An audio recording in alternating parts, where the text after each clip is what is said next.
Howdy.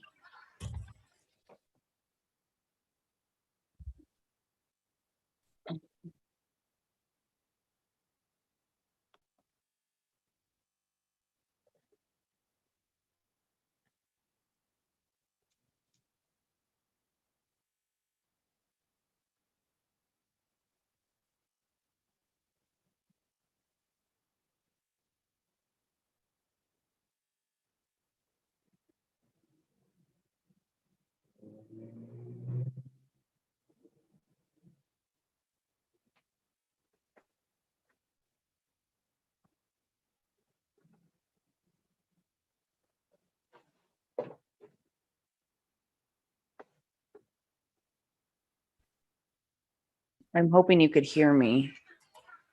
Testing, testing.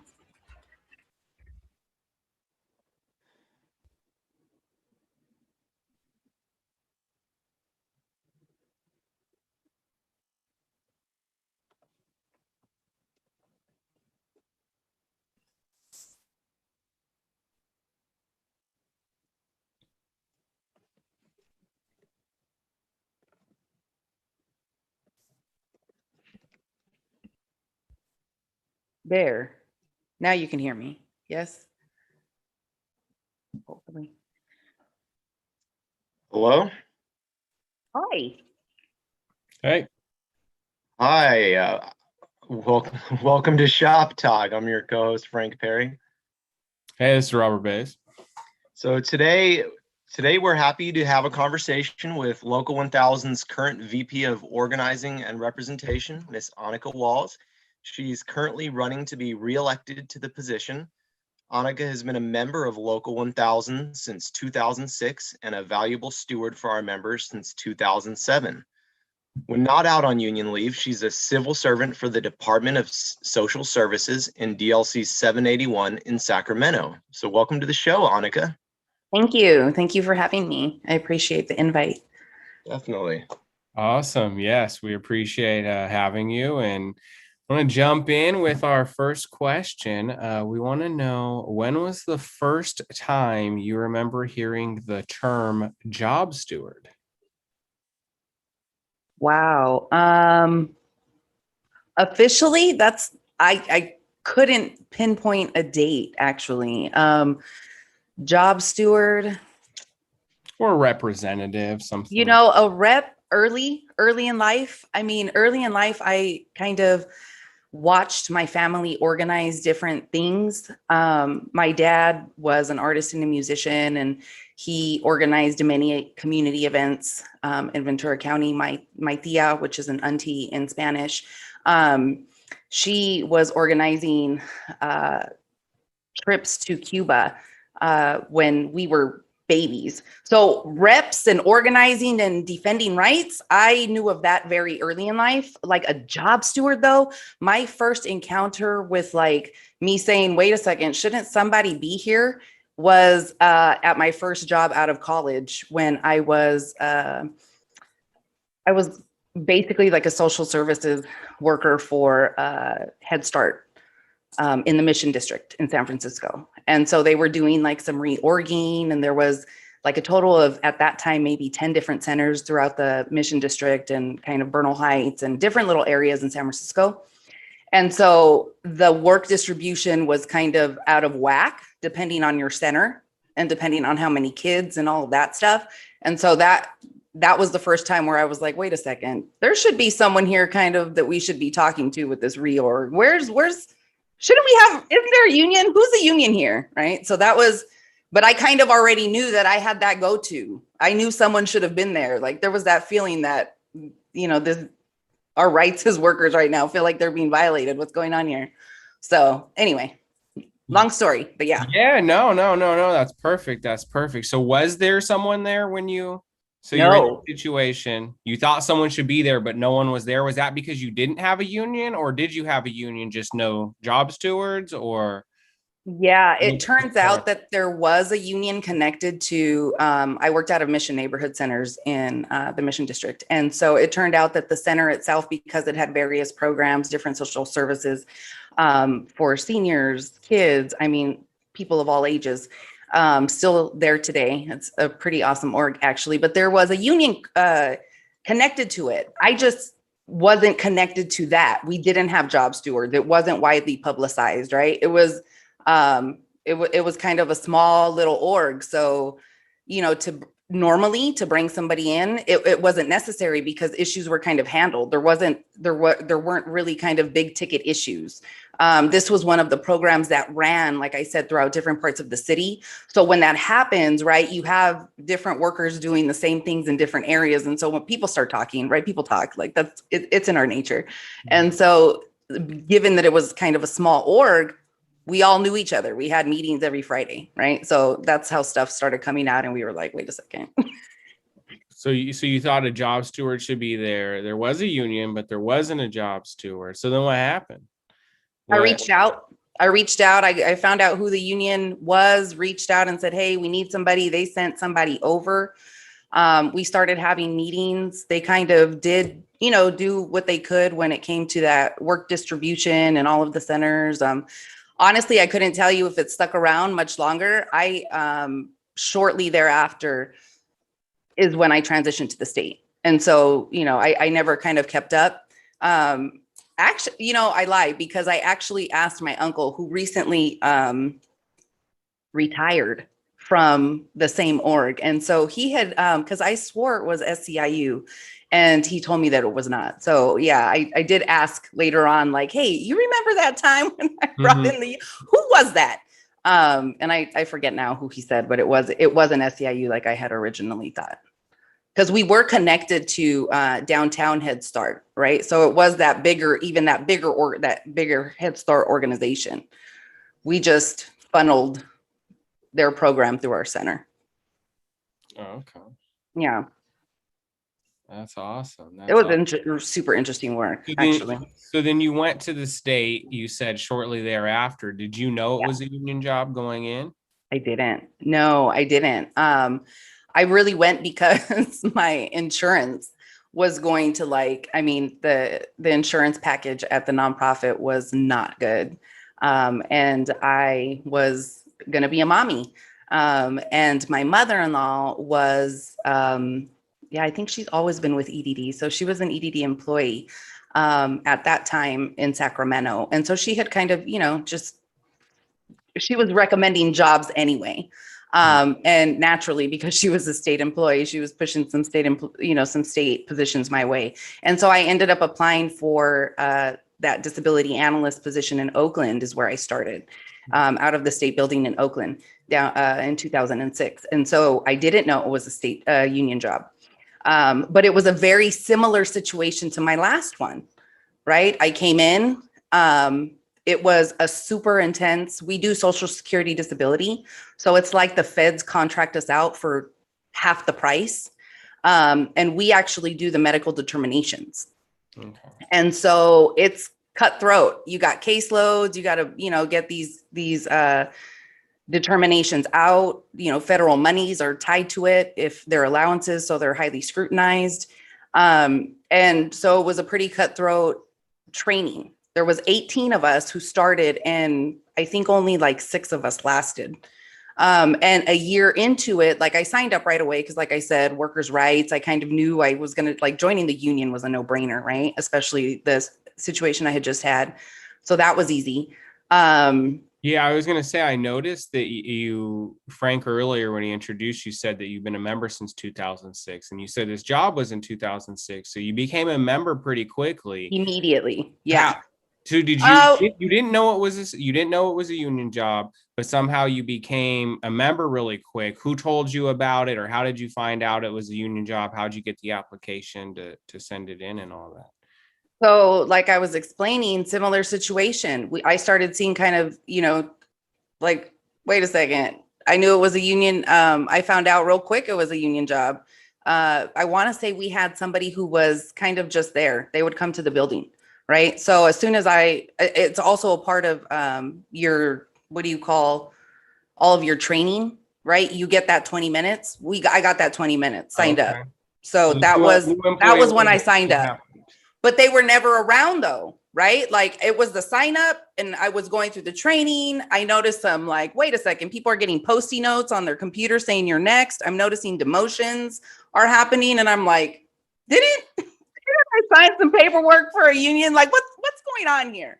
And again, that's when I was like, wait a second, like I gotta get more involved. This is crazy. And so that's what inspired me to become a job steward. I was like, hey, there's nobody here.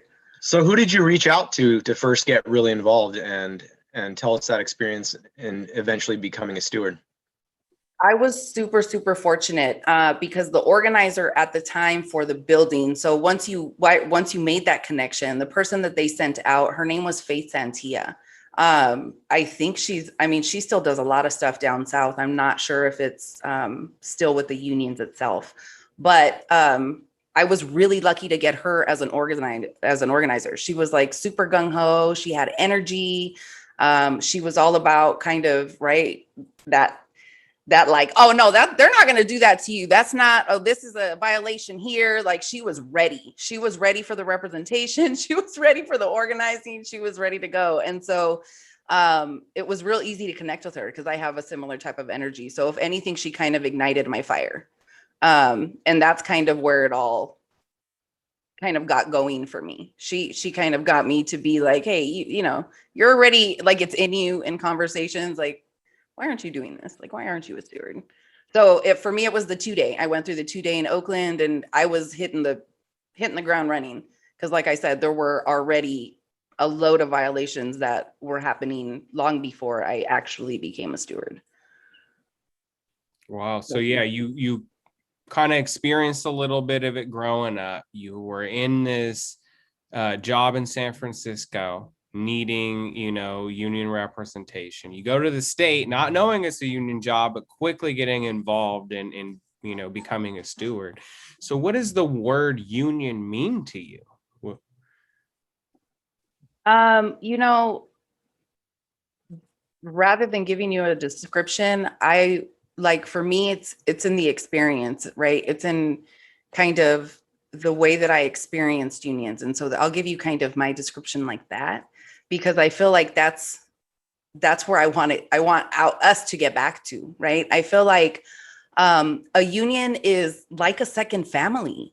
So like in those times of need, you should be able to reach out to somebody, to this organization that is going to be there. Like I said, growing up, I saw more of that family connection because for us, it was the farm workers around us in the Ventura County area that were, going on strike. And so, food and clothing and providing them with things that they didn't have, being their voice. That was like, again, my first experience. And so I bring that forward, right? So even when it came to connecting with people in San Francisco, whether it was, for that Head Start program or for the state, it was a similar experience. It was like, who do I reach out to when I'm in need, when I need help? Someone who I know who's going to support me, or at least provide me the resources that I need. So that way, this part of my life is sound, right? So for me, union means fighting for workers' rights, making sure that together, right, we all have a living wage, that we're being respected, that on the job, we basically we could do our job without being harassed, right? And getting a good pay. My experience, even with contracts, was when I came to SEIU.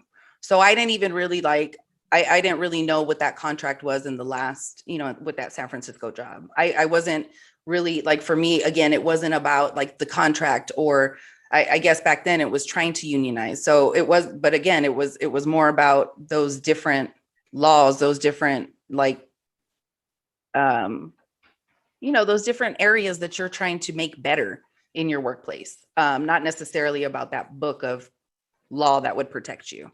Like, if that makes any sense. It was a little bit different. It sounds like you're talking more about like a common sense approach to how to treat people and how to, humanity versus like, hey, we have this contract that says, that you have to treat people a certain way. Right. Yeah. Yeah. Kind of. Okay. So for me, that's, Yeah. Well, I don't know. Well, I'll let you ask the questions. Yeah, no, that's it's I guess an important, distinction, knowing like, hey, you were just trying to kind of representing people. And then now it's, with the whole state job, you realize there's this whole other component that is the contract, right? And then that contract has the rights. And so you, as someone, you're going for organizing and representation. And so what do those words mean to you? What does it mean to like organize? What does that look like? I guess more specifically, what does that look like, in our world, in state work, telework now, what does that look like for the next 3 years under your leadership? So organizing and representing, to me, although they are, they work hand in hand, are a little bit different, right? Obviously, the organizing piece, again, dates kind of way back. So for me, it's uniting people with similar views who have experienced similar things and who want to, again, make something better, right? And so like that organizing piece for me, I I feel like we're really, really lacking it, actually. Our organizing piece here in SEIU focuses primarily on politics, which for me was one of like my big pet peeves about the organization. That's why I started getting involved, because organizing for me at the work site was around these work site issues, right? Something that affected us all. We got involved, we did a statewide. And so we were able to connect with the other offices within the state who experienced similar problems, brought it to a table and said, let's fix this. Like this could be better, right? So the organizing piece for me is huge, because I feel like individually in our work sites, we could be a lot stronger if we first organized our work sites and then brought all that together. I think it just naturally comes together, because at that point, I feel like the org builds itself, right? You're building the individual work sites and then they kind of grow within the building. If I go back to the Oakland State building now, I was amazed, because I saw my seat of organizing back then, even when it just started with my department, turn into the whole second floor. The biggest conference room was turned out, right? And I was like, wow. I mean, when I was here, I didn't get more than 45 people. We were looking at like 400 people. Wow, that's awesome, right? Like, so for me, organizing is big. And I think moving forward, I think there's a lot of easy things that we could do, first starting with communication in the next 3 years. I feel like they say the first 100 days or whatnot. I feel like organizing is easy, because really it starts with those relationships. We just got to get to know our workforce again. I feel like SEIU has gone away from that. If you're not going to, be a purple texter or be involved in all of these different political kind of arenas that they have going on nationwide, I feel like you're not really embraced too much, because you could have something going on in your work site and they will completely halt that because they got something else for you to do, right? Like it happens time and time again. And it's one of the things that frustrates leaders. The representation piece, I think we're severely lacking too. And I think that's another way that moving forward, again, a quick, easy fix. Well, maybe not so easy, because at this point we're lacking staff, right? Let's be honest about that part. Recently we've been losing staff. I mean, it's unbelievable. How many staff have left, how much turnover we've had. So Anica, I want to kind of go back a little to kind of the crux of one of his question. And that was, how is the pandemic and teleworking specifically, the governor's saying it's going to be a permanent fixture of state work. How is the telework aspect going to affect your role in organizing and representing our workers? Going back to that, I mean, I definitely think that the way that we do it shifts a little bit, but I don't think that we're doing it effectively now. So for myself, right, I'm still going to the work sites when I need to go to the work sites. We still have employees at work sites. Right now in the pandemic, SEIU has pretty much put a hold on reps going out into the work sites. So even if you have a representative who wants to come out and do what they do, their job, represent you in some kind of matter that you have, They're not allowed to. They've been told no. If it's, if it's not through Zoom, you can't do it. I think there have been some exceptions, but not many. That's a quick fix right now, right? Like our reps could still go out there. We know that if anything right now, they're saying that we're a liability. That's what came out of Yvonne's mouth. Well, you shouldn't be going to work sites. You're a liability. You could bring COVID in. We still have workers there. And so I think moving forward, I think we still go out to the work sites. Maybe we're not having the work site meetings like we're having them. I think Zoom is effective with that. I think we could probably continue to save a lot of money. I presume we're saving a lot of money by doing things like ASTs online, simple fix, continue to do that, build that out, right? That's a branch of communication, build our training online. I think we've proven that we could do that, right? There's no reason lab shouldn't be running right now. And so moving forward, I think we utilize the technology that we know works. And then we just start little by little, kind of what we haven't completely figured out, we start fixing. I mean, I don't see that as like a huge, we have an IT shop that, costs us a lot of money. Let's use it. Let's really utilize it. I think a lot of what we could be doing right now, one person can't do it all. And I think that's what we're seeing right now is the lack of that, the lack of people being able to do their jobs at Local 1000 because one person is trying to touch every piece of it. So hopefully I kind of answered that for you, Frank. Yeah, a little more clear. Thank you. So you talked about when you first got on with the state and you saw a lot of there's a lot of work issues, a lot of labor issues. Tell us about what were your main goals when you first started as a steward, and what are your goals now to get done as VP? What do you want to put most of your time and effort into? Because I imagine that there's so much you could do, right? And instead of splitting, what are a couple of the main things that you want to focus on? That's a great question because like you said, there is a ton of different things that I would love to dabble in. And I want to make sure that not only because some of the projects that I was trying to focus on in these first 3 years, one would argue were very like steward based, right? Would affect stewards mostly.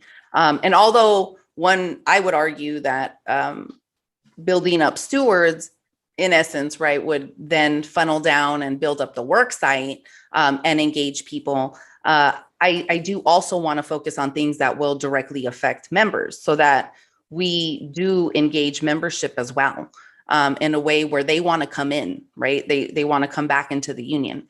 And so, kind of in that, the way I kind of in that thinking, in that same light, when it comes to something that I want to focus on immediately, like I said, it was representation is huge for me. It was one of the things that I really saw was lacking. And one of the things that inspired me to be where I'm at today.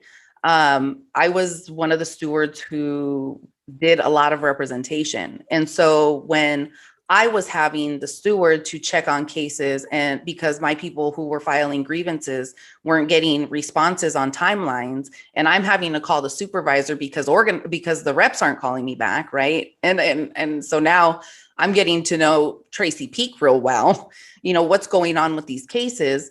Or when there was like a denial at the arbitration committee and you're sitting on 6 boxes of evidence, right? Explain to me how you're reaching your decision. So continuing to question, I think taking those experiences, we really need better representation at the work sites.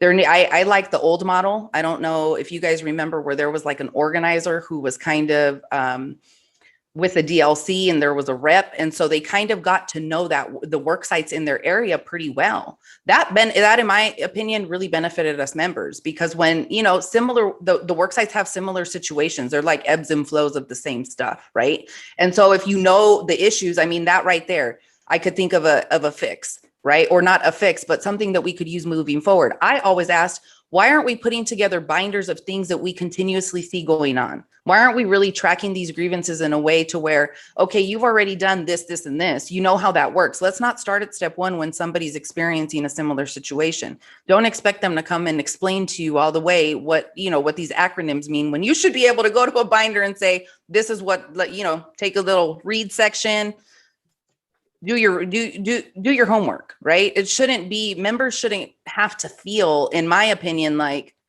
man, I'm having to over and over and over. That to me is very frustrating. And so I think representation, we get better. We hire more staff. We need more reps off top.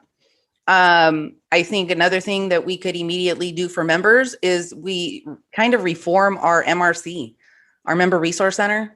To me right now, it's just like a call center. And I think members deserve better than that, right? I mean, the people who work it are great, but a resource center to me means things like we have computers available. If you don't have a computer at home and you need to come print something out or use something, to me, like we own a whole block, 3 different buildings. Why are we not utilizing those buildings for things like maybe English classes or maybe IT classes? Or, I mean, I'm sure we have a lot of different members who have a lot of different kind of things that they may want to share, or, sometimes you got to do hours. I mean, there's all these different things that I see that we as a union could give more of resources to our members when they're in need. So even having like a food closet. I know we have that connection through the Central Labor Council, but we're such a big union and we hit so many people and we have regional offices. Why aren't those offices utilized more by members? And so those are that's a quick for me fix that I think wouldn't be hard to do. It's just, again, engaging, right? So those for me are 2 quick ones that I could just think of off of the top of my head. Anica, I don't know if you were able to see last week's episode with Sophia. Were you? Okay, so we had a pretty interesting conversation on stewards and also on union leave. So this is a 2-part question. Do you think our stewards are, because you're representation organizing, so I think that's closely related with stewards. So do you think that our stewards are being used effectively statewide? And part 2, do you think there needs to be a change in the way union leave operates? Sophia was saying more like dole it out kind of across the board instead of all of the union leave gets used up by 2 to 5% of our stewards. So do you think we're using our stewards effectively statewide? And do you think there should be a change in union leave? I do not think we are utilizing our stewards statewide. There are examples behind examples of stewards who want to work and who are out there trying to represent their members and even file grievances for their members. And for one reason or another, they're not allowed to fully do what they need to do. And our members are the ones that suffer. So I do not think our stewards are utilized in their best capacity. Now that's not true all over the board, right? Some stewards are utilized great, but I do think that union leave needs to be given out differently. I feel like that in itself is huge, the union leave issue, because not only could it be distributed differently, but I also feel like it doesn't have to be given in the chunks of time that it's given.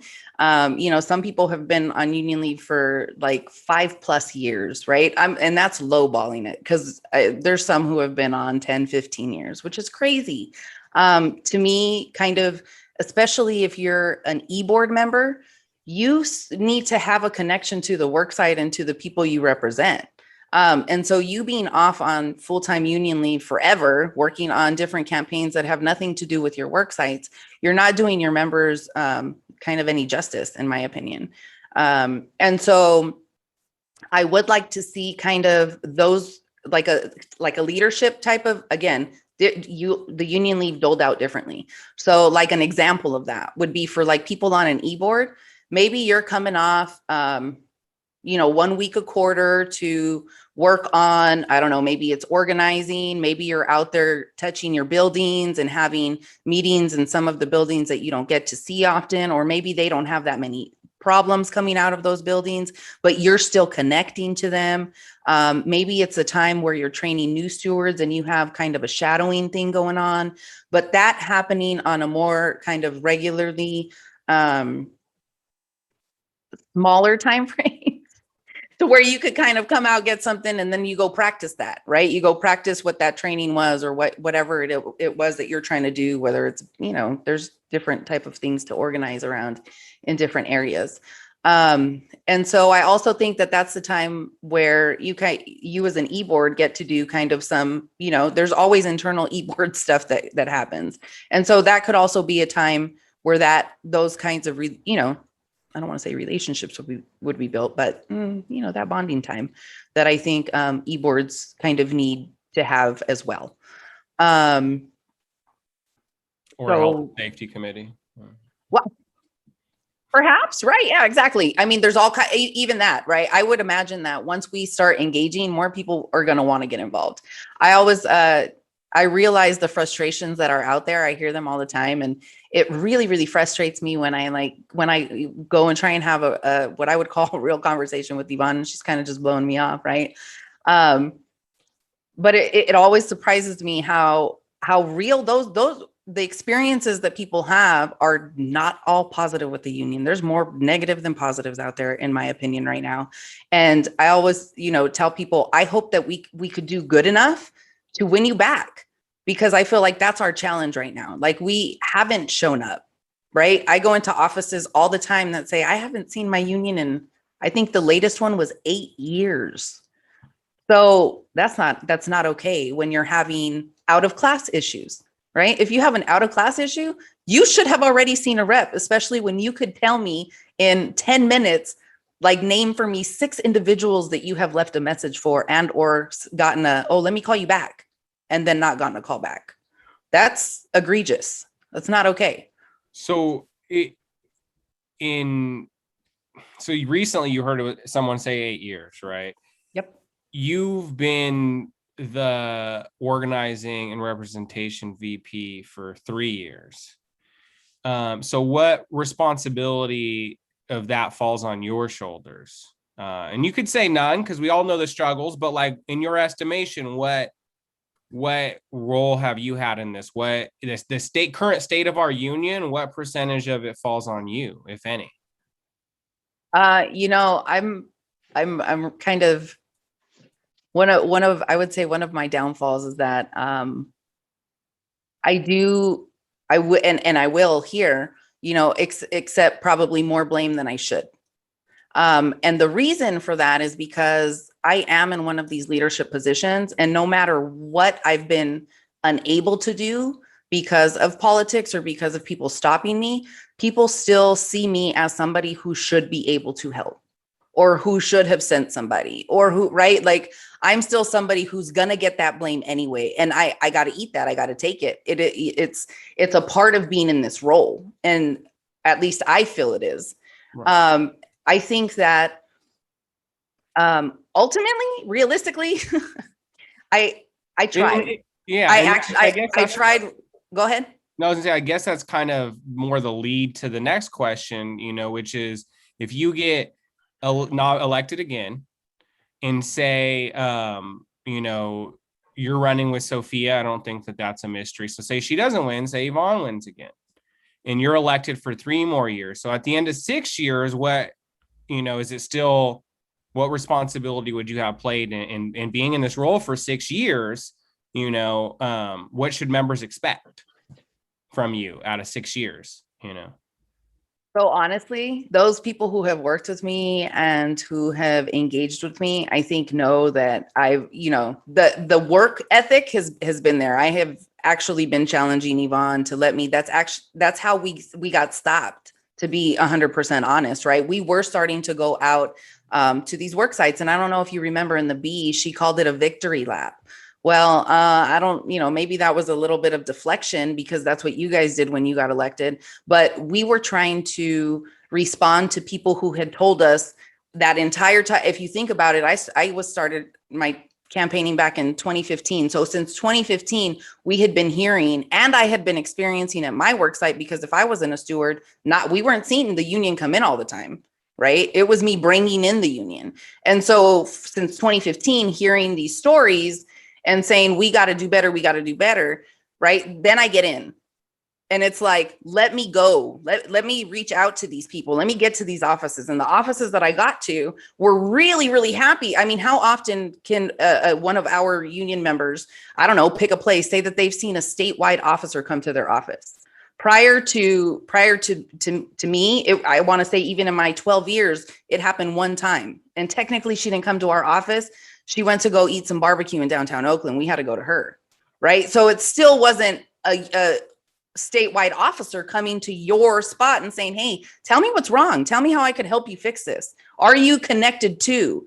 Do you know your organizer? Do you know who your rep is, right? Even those connections. So then we get cut off. And I'm still out there. So let's real quick bring up the big elephant for everybody in the room, the stipend. That's when I started collecting the stipend. As a group of 3, we had been completely cut off. I had literally come from an enterprise because I had to switch around my family life in 10 minutes to take my personal car because my corporate credit card had been denied. That's when I found out that she had stopped all the ability for all travel, all planes, trains, automobiles, all hotels, stays, all that stuff. You couldn't do unless it went through travel at Local 1000. So she had to approve it all. If she wasn't okay with you going to see members in San Diego, you're not going. Tell me why you want to go. Can't go. Sorry. If I wanted to go to Lancaster, I'm not, you find a way to get to Burbank and then to Lancaster, or drive yourself there. But then it was all our resources. And so given what the guys made, their stipend was near to nothing. My stipend was at that time it was $2,000, right? $2,000 saved up. Wait a second. This lady is crazy. We know she's breaking some laws, right? This is not okay. Like, I never been bullied in my life until I got into this position, right? And so that was the reason for taking the stipend, which at that point allowed us to start traveling, right? Me and Tony we went down to visit some people in Riverside. We drove, at that point, if we needed to travel and take my truck somewhere and they weren't, actually that's one of the things, the reimbursement for the mileage is one of the things that she still does. But again, that doesn't compare to the wear and tear on your car when you're actually, right? There's so much more that goes into that. And on top of that, we got a lawyer. So moving forward, would I continue to be as, active as I can be? 100%. Like that's what people are electing me to do. That's what I'm going to do.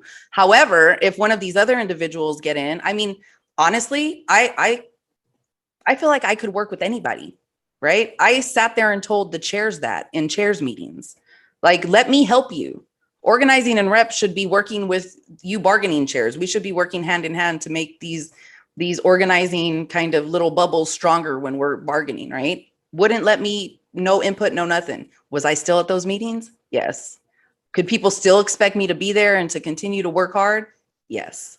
Right? Now, ultimately, does Sophia win? Awesome, because then it's a whole different story. Then it's open and I am able to do, some of these things that I would love to do or to connect, to make sure that we do have people. We talk about, I think she talked about the rapid response team that we've talked about, right? God, that would be awesome. How many times do we have situations where something happens and you're waiting 2 days to get a call? How about somebody shows up? That would be, that says something. I think we're lacking that with the state right now. Right now, it's a joke. Like, call the union, haha, they're not going to do anything, right? To them, we're not strong. We're not as strong as we used to be, and we could get back to that. I think we could definitely get back to that. And really, if whoever else wins, I'm going to try to work with them. That's just in my nature. It's whether or not they're going to reciprocate that, because a relationship does go 2 ways, right? I could try and try and try and try. I still try with Yvonne. Just doesn't go anywhere, right? Yeah. So, like I said, first time in my life where I'm like, whoa, this bullying stuff is crazy. Like, overt. blatant. Yeah. So I think that's the other piece of it that people don't, well, you don't know it because you're not in it, right? But it's tough to eat that, to know that you're being bullied, to have tried to stick up for it, to even have, even have a lawyer, right, tell you, yes, there is corporate code being broken, and to just see the way that somehow she has padded herself into where it's one excuse after another, after, it's like, where does that first domino start to tumble? Because we're looking hard, there's a lot there, I feel like. Anyway. right. So you brought up the stipends. I don't know that, I guess you were saying it was the elephant in the room. I personally don't find it as controversial Right. as some other people. But explain that. So you said you weren't taking the stipend, then you got shut out, you took the stipend.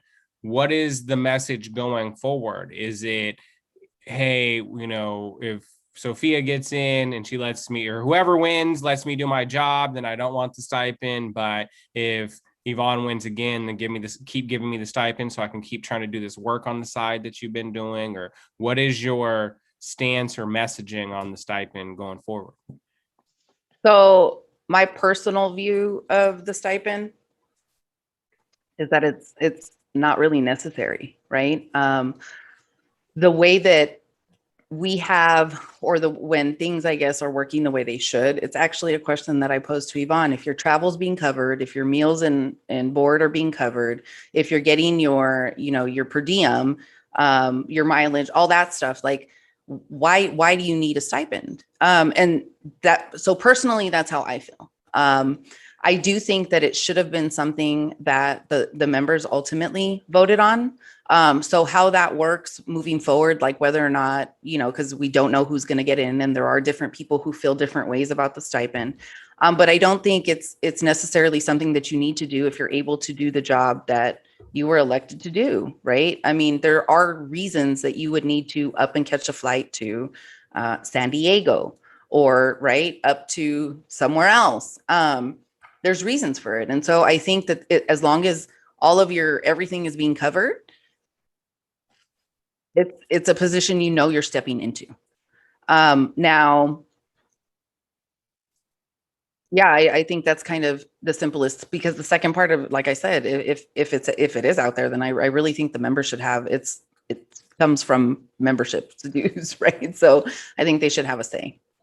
So I'm like indifferent. It's going to depend on how the person at the top feels. I mean, I could also see, there's different POVs on it. Some people have argued, oh, the extra stuff that you do, the time away from your family, money's not going to get that back anyway, right? Like, again, it's something that you volunteer for. My kids are with me at the union all the time, or they used to be.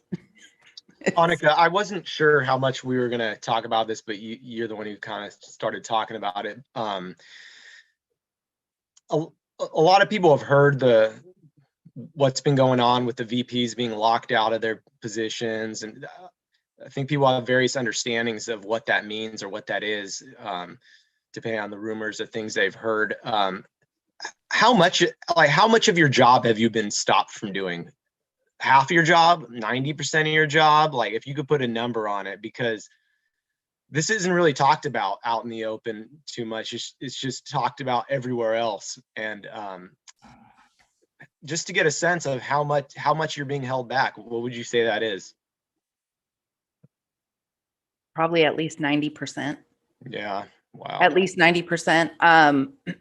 In the role that I'm currently in, I would argue that I should be able to send emails to all the stewards statewide, so that I could either, let them know about a training that I want to do, or a training that's coming up, or maybe we're doing some kind of organizing, or whatever communication I think should go out, even if I think it's just, staying connected to them. I can't send them an email. They're actually, in the very beginning, I got written up from Yvonne because I shared information with the board that had like hidden tabs on it. But again, it was all information that the board should and right? They should have it. I mean, as a part of the board of directors, it's not any information that, on top of the fact that we all have to sign an NDA, right? So, I mean, they're more than covered. And she, came to my office and handed me a little memo and said, if you would have been staff, I would have fired you. Okay, well, I'm not staff. So what are we doing? Thanks for the piece of paper. You can get out of my office now. Yeah. I mean, she's tried, like I said, when it comes to bullying, she's a master. She's got a whole little army behind her. When you think about it, this union is really kind of being governed by like 60 people, right? That's it. So the organizing piece of me really, really kind of wants to get started, but so people will say a true organizer doesn't need lists. You build your own lists. That's true. But you also have to make sure that you kind of have your people in every little area building this, because, kind of going back to that whole 8 years, I've been here for 3, we have so many work sites. So for even 4 people to say, I'm going to hit every work site every year could be hard, right? Because you don't want to just do what I would argue Yvonne does, right? She goes for the picture and then she kind of bounces out. Or, she's there for the speech and then she bounces out. Doesn't really engage, doesn't allow for people to really like get to know her, ask her questions, let them know what's happening at the work site. And I mean, she's told me before, like, that's not something that you should be doing. I would argue that it is, actually, right? I'm more of like a grassroots bottom up. I think we should be taking the lead from our members versus what's happening, what I feel is happening now, where she gives orders and expects people to move. And if you're not with those marching orders, well, then, correspondence is out the window. Communication, direct communication is out the window. I haven't had direct communication unless I catch her in her office, because she hasn't called me back since December. So you're talking, obviously organizing and representation is big for you. It's what you're running for. It's the charge you want to lead. So I feel that, kind of obligated to ask about the striking, the ability to strike, inability to strike, where we stand on it. Do we have the funds now to do it? Is it even possible to build the funds? Is this even an option? I know, to me, that's kind of the big hot button issue of the elections, is that, you have 2 sides. Some saying, hey, you have to strike, you have to have the ability to strike, the threat of a strike, in order to be a union, in order to have any teeth to anything.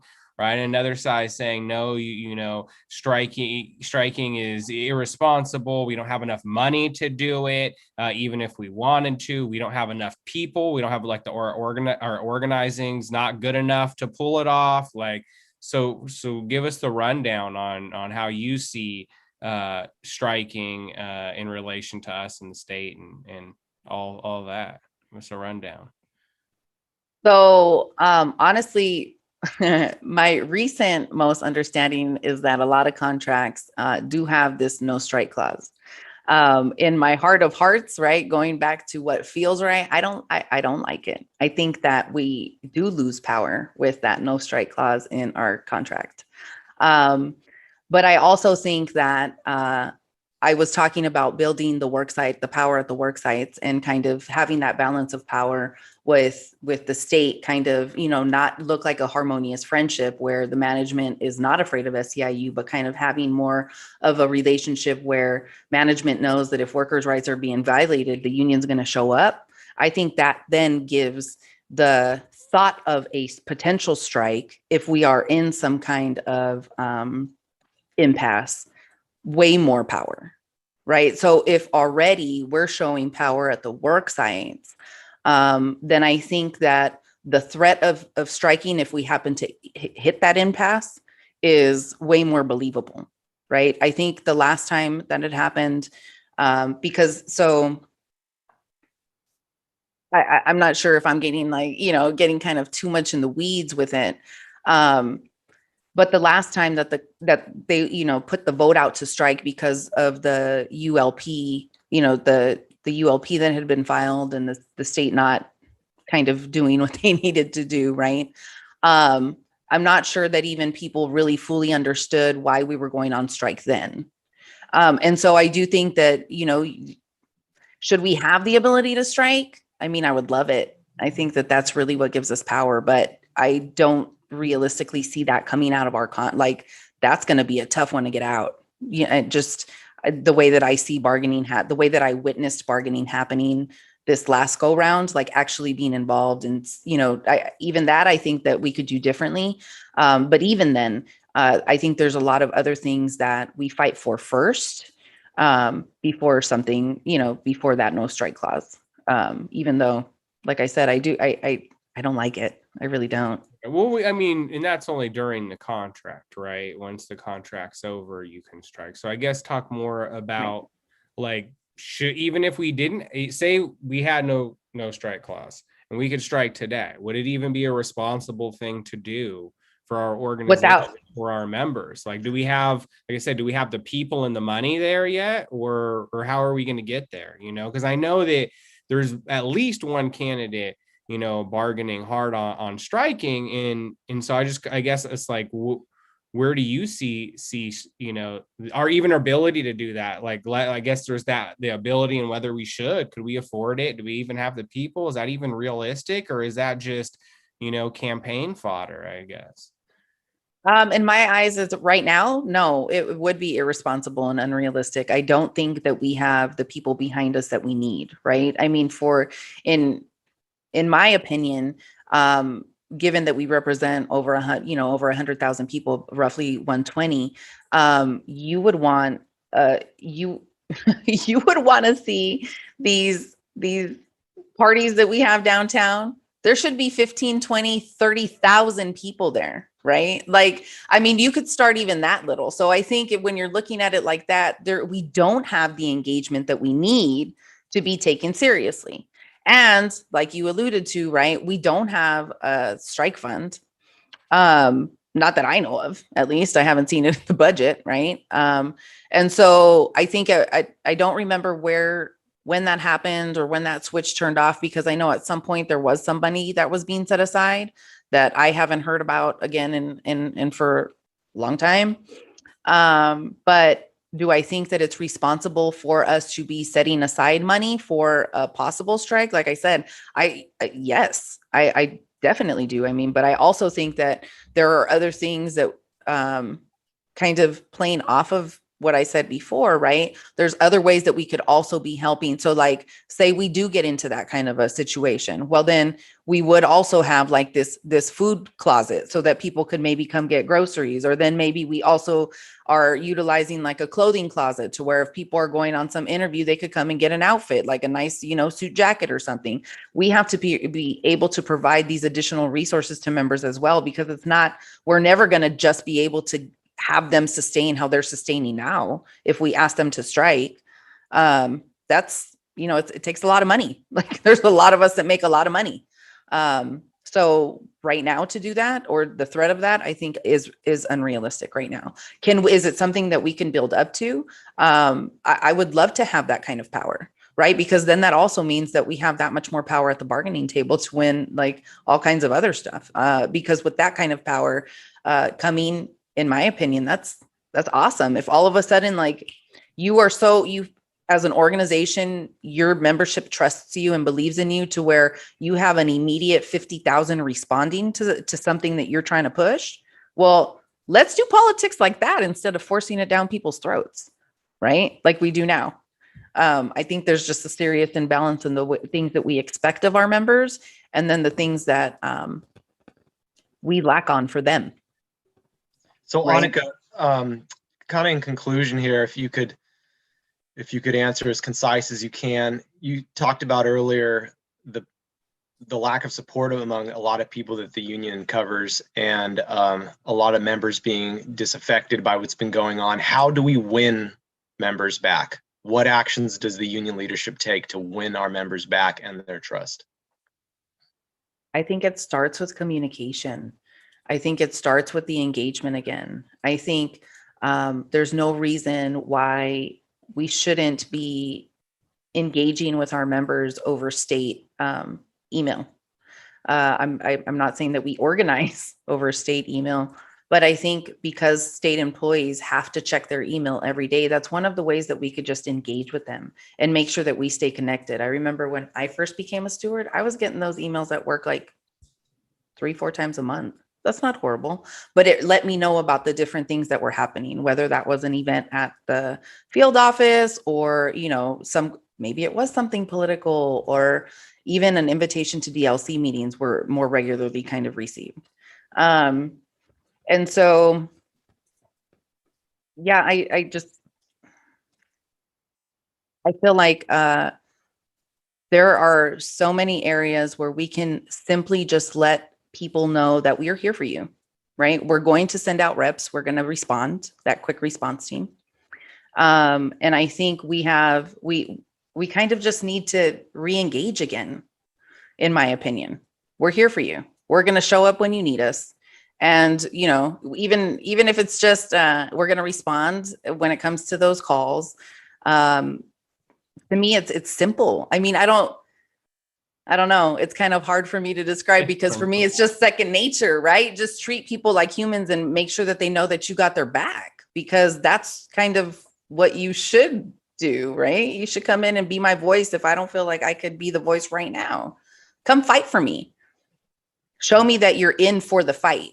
I think that's how we win people back. And we also, like I said, we don't force things. We don't force the narrative. We listen to them. I think a lot of times we don't do that, right? We're like, oh, yeah, okay. But can you do, right? You totally ignore what they came to you for. So I guess we call that meeting them where they're at. But to me, it's deeper than that. I like that. You got to have each other's back, first and foremost. Like we're on a team. We're all on the same side. At the end of the day, and I've been public about that, personally, that like, hey, no matter who, I'm running against, or who people, who's on what side during the elections, at the end of the day, we're on the same team. Even people who are on opposing teams during the election, we're all truly on the same team. In that regard, there has been obviously elections going on, different teams, different people endorsing different people, kind of creating some confusion, added extra support, things like that. And so you've been endorsed publicly by multiple candidates, but whose back do you got? Like who, in this last couple minutes, what is who's important for the people to vote for, who's watching this? Is there DLC presidents? Is there statewide officers? Is there, issues? What is important for, for people to know where you stand and who you stand? So yeah, and I appreciate everybody who has endorsed me. Thank you. I would hope that endorsement is because you've seen me work and that I have the drive to continue doing that. So thank you to anybody who's watching who has endorsed me. I stand for president. I stand behind Sophia Perkins. The reason that I stand behind her is because when she was a Unit 4 chair, and I think in her narrative, right, she was experiencing very much what we're experiencing now. But as a steward, I didn't know that. Right. I had reached out to the bargaining Unit 4 chair because PTs were having issues in my office, and she showed up. And every time that I ran with her, I've seen her show up. A member can call Sophia Perkins and let her know that there is an issue that nobody has responded to. And again, that's why we were in Bakersfield, right? Because she got a call and she was like, hey, there's this out of class issue. You want to go? Yes. That's who she is in her heart of hearts, right? It's just what she does. And so because she shows up, because I've seen her work, I've seen her stand up to, the kind of the powers that be. I trust that she would continue to do that. I also really appreciate her experience, right? She's been around for a long time. So there are things that she knows that I still need to learn.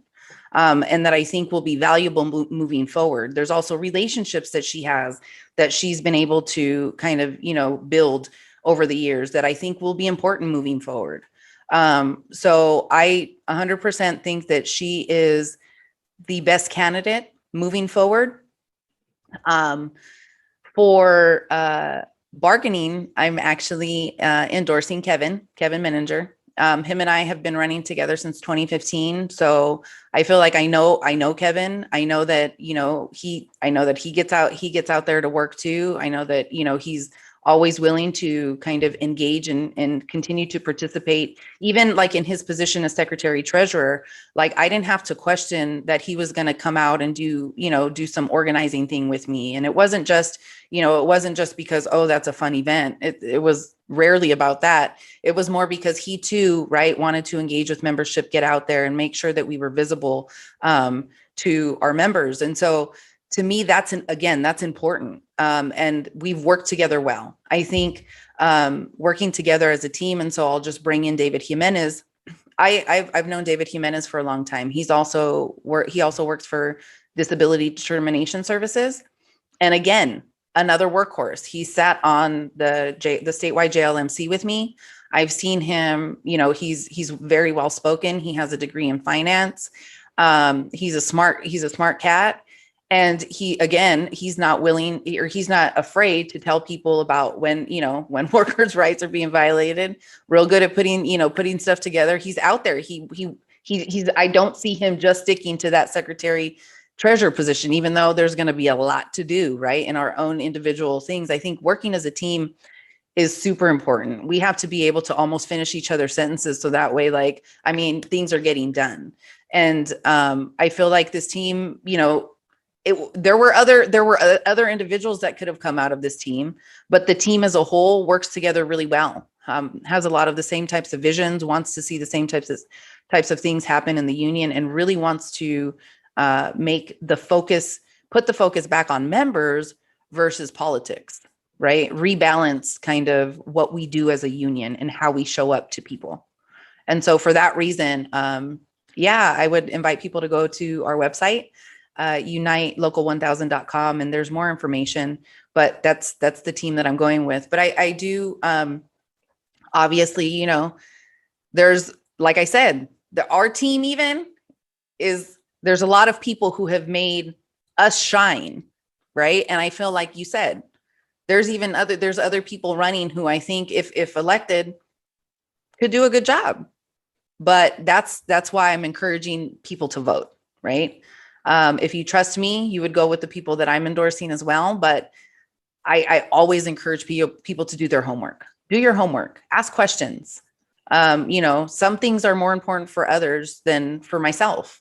So that may change your opinion on one position or another. But there are still people out there who care and who are willing to do and dedicate their time and time away from their family to make this union better.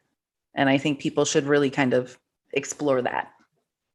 Thank you, Anica. And, tell your other team members to come on the show. We'd like to have them on. And if you're anyone else listening and you want to be on the ShopTalk podcast, just email us at talkshop1000@gmail.com. And thank you for listening.